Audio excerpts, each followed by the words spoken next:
Hi and welcome to the dead ball area. With the opening games out of the way, I wanted to continue looking at Pool A with a quick overview of England ahead of their key game against Wales.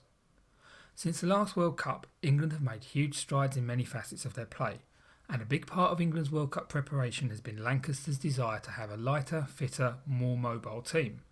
This has seen them drift away from their traditional power focus to a go-forward game with a much more multi-skilled attacking style, and we'll start there. The general trend in rugby at the moment is for the half-back to control the flow and direction of the team's attacking play.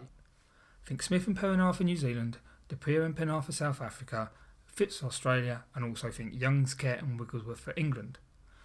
As we can see in the lead up to May's try against Ireland, Youngs runs the entire show.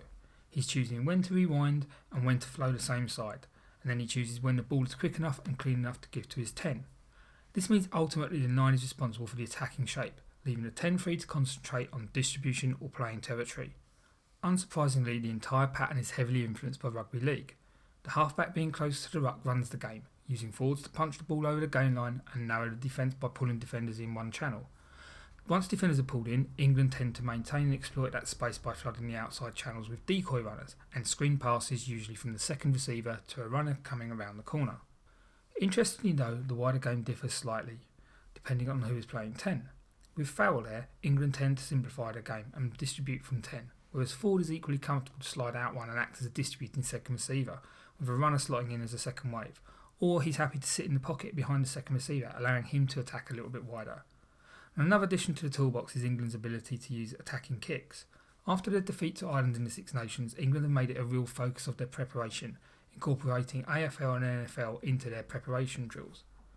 Against Fiji they got a taste of their own medicine, but generally England is solid in the air, both going forward and in defence.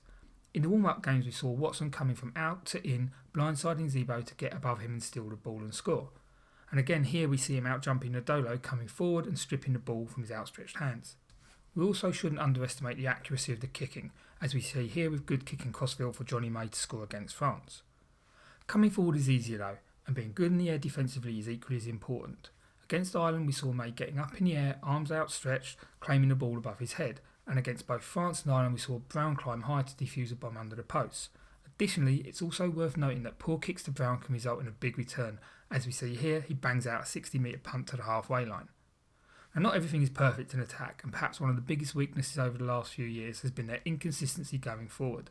Trying to combine traditional English power with the pace and distribution of sides like New Zealand has sometimes left them lacking in real go forward, often laying the ball off at the wrong times or going to the wrong runner. But over the last few weeks we've seen a drastic improvement in decision making and it's had an effect. As a result, against Ireland and in the second half against Fiji, they frequently managed to get their ball carriers over the gain line.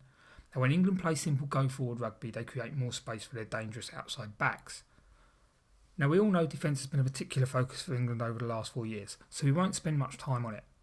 But they've developed an aggressive swarming system that prioritises getting off the line. It's usually led up by the midfield, and like Wales they will rush the second and third receiver looking to drive them back inside. But they also don't commit many men to the breakdown, instead looking to set the defence early and maintain their focus of getting off the line, pressuring the decision makers into rushing. Set piece however has suddenly become an issue, and while the recall of Jeff Pylon seems to shore up the line out issues, at scrum time against Ireland they struggled, and again against Fiji. I think this is an area both Australia and Wales will be looking to attack, and if they can get the ascendancy or even just parity there, then England are going to struggle to put them away.